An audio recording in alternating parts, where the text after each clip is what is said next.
श्रीराम समर्थ. जगामध्ये नाना पंथ, नाना मते, नाना पाखंडे आहेत. आपल्या प्रापंचिक इच्छा सफल व्हाव्यात म्हणून लोक देवास भजतात. देवाचे यथार्थ स्वरूप त्याची निष्काम भक्ती करीत नाही, अशी प्रस्तावना करून श्री समर्थ म्हणतात की देवाचे 4 प्रकार आढळतात. 1. प्रतिमा पूजा. सामान्य जनता प्रतिमा हाच देव मानून तिची पूजा करते. 2. अवतार पूजा. आतापर्यंत देवांचे व संतांचे अवतार होऊन गेले, त्यांची चरित्रे पठण करून काही लोक त्यांचा जप करतात. 3. अंतरात्मा पूजा. या विश्वाच्या अंतर्यामी राहणारा व आपल्या सत्तेने सर्व विश्व चालवणारा जो मूळ पुरुष आहे, त्याची पूजा काही थोडे लोक करतात. तो द्रष्टा व साक्षी आहे, तो ज्ञानात्मा आहे. सर्व प्राण्यांच्या अंतःकरणात तो जाणीव रूपाने प्रचितीस येतो. 4. निर्विकार परब्रह्म पूजा. ब्रह्मज्ञानी संतच ही पूजा करू शकतात. वनस्पती, मासे, पक्षी, पशु आणि माणसे अशा सर्व सचेतन जीवांमध्ये जाणीव रूपाने वास करणारा अंतरात्मा तोच खरा देव होय. साधकाची देहबुद्धी जसजशी क्षीण होत जाते तसतसा त्याचा विशाल जीव विश्वमनाशी समरस होतो.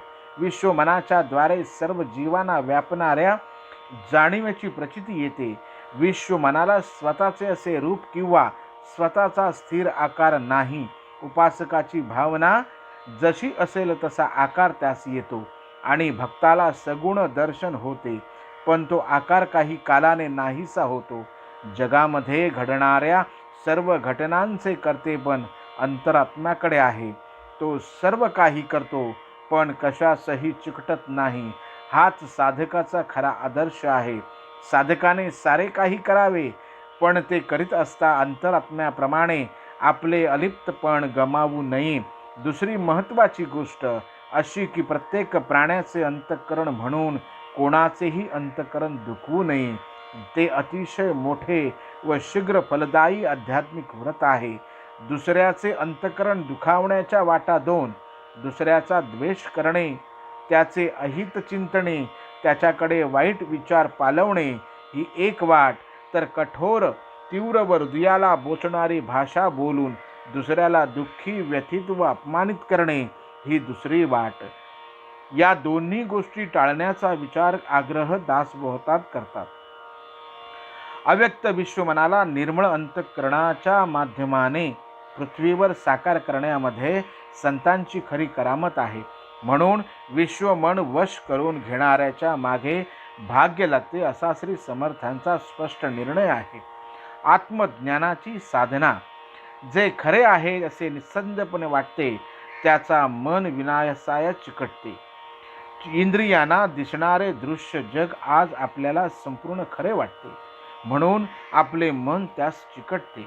आपले मन दृश्याकडे आपोआप धाव घेते. आत्मा तर अदृश्य, सूक्ष्म आणि अंतर्यामी आहे.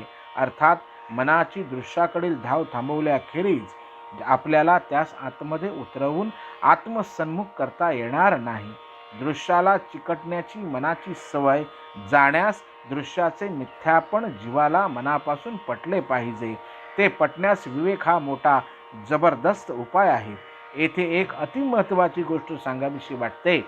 जगामध्ये तत्वविचार करणारे पुष्कळ विचारवंत होऊन गेले, त्यांच्यामध्ये आत्मसाक्षात्कारी थोडेच होते.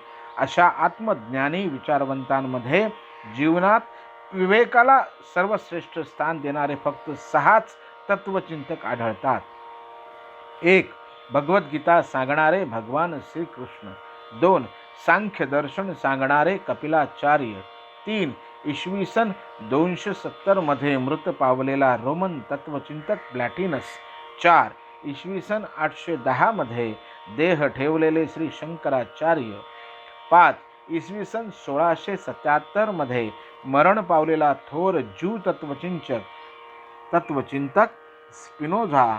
आणि 6. इसवी सन 1682 मध्ये सज्जनगडावर देह ठेवलेले श्री समर्थ रामदास स्वामी.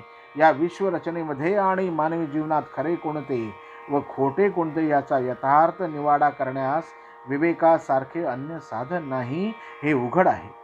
विवेक म्हणजे माणसाला लाभलेली मोठी शक्ती आहे.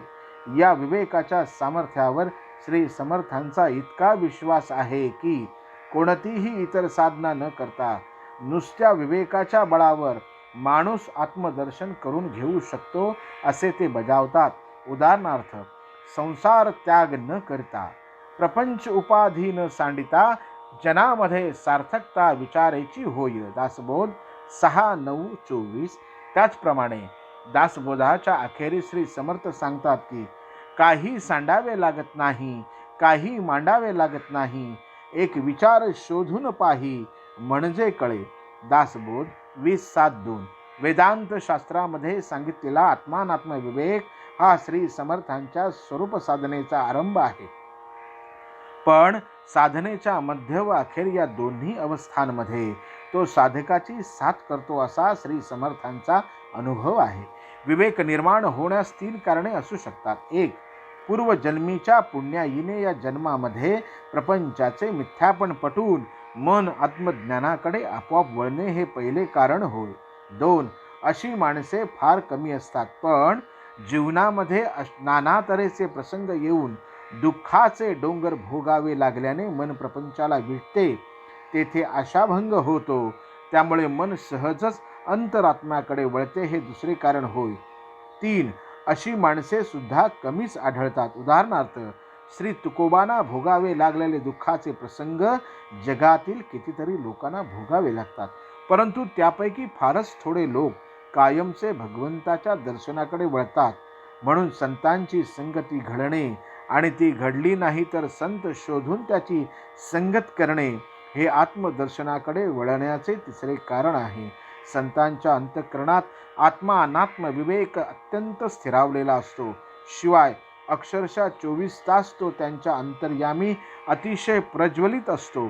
त्याच्या संगतीमध्ये जो राहतो त्याला आत्मात सत्य आहे व अनात्म सारे असत्य आहे याखेरीज दुसरे काही चुकून देखील ऐकायला मिळत नाही. त्याचा नकळत परिणाम घडून माणसाचे मन आपोआप अंतरात्म्याकडे वळते. म्हणून श्री समर्थांनी संबंध दासबोधामध्ये सत्संगतीमध्ये श्रवण करण्याविषयी वारंवार आग्रह धरला आहे. जीवनाची घडण अशी आहे की संतांची साक्षात संगती सतत मिळणे सर्वांना नेहमीच शक्य नसते. म्हणून त्याच्या खालोखाल संतांच्या ग्रंथांची संगती धरावी. ग्रंथांची संगती धरणे म्हणजे त्यांची पारायणे करणे नव्हे, तर ग्रंथांमधील विचारांशी समरस होणे. मला देव हवा. ज्या मनाने आत्मानात्म विवेक अंतःकरणात स्थिर होत जातो त्या मानाने दृश्याचे मूल्य क्षीण होत जाते, पण त्याचबरोबर आत्मस्वरूपाचे मूल्य वाढत जाते. आत्मस्वरूपाच्या अस्तित्वाची जाणीव वर्धमान होणे हे त्याचे मूल्य उत्कर्ष पावण्याचे प्रधान लक्षण होय. त्यांचे मूल्य वाढले की ते हवे ते असे आपणास वाटू लागते. त्याच्या वाचून जीवन अर्थहीन वाटते. म्हणून विवेकामधूनच मुमुक्षुपणाचा उदय होतो. मुमुक्षुपणाला 2 बाजू असतात. एक बाजू नकोपणाची तर दुसरी बाजू हवेपणाची. ज्या दृश्याच्या नादी आपण लागलो त्याच्या पायी आजपर्यंतचे आपले आयुष्य वाया गेले. दृश्यामध्ये मनाने गुंतून राहणे आता नको असे अगदी आतून वाटते. ही झाली नकोपणाची बाजू. या वाटण्यामध्येच खऱ्या विरक्तीचे मूळ आहे. पण यानंतरचे आपले आयुष्य आपण आत्मदर्शन करून घेण्यासाठी वापरले पाहिजे असा निश्चय होतो. आता आपल्याला खरा देव हवा असे मनापासून वाटते. ही असते हवेपणाची बाजू. या वाटण्यामध्ये शुद्ध भक्तीचे मूळ आहे. विवेकाचा चमत्कार असा आहे की विरक्ती आणि भक्ती एकमेकास अतिशय पोषक असून एकमेकांची वाढ करण्यास सहाय्य करतात. दृश्याबद्दल अनासक्ती हा विरक्तीचा प्राण आहे, तर ईश्वराच्या सहवासाची प्रेमजन्य तळमळ हा साधन भक्तीचा प्राण आहे. अंतःकरणामध्ये संस्कार रूपाने भरलेले दृश्य जग जितके रिकामे होते तितका ईश्वराबद्दलचा भाव वाढीस लागतो. भावाचे रूपांतर तळमळीमध्ये घडून येते. तळमळ उदय पावणे फारसे कठीण नाही, पण ती टिकणे फारसे सोपे नाही. यासाठी साधन अवश्य असते.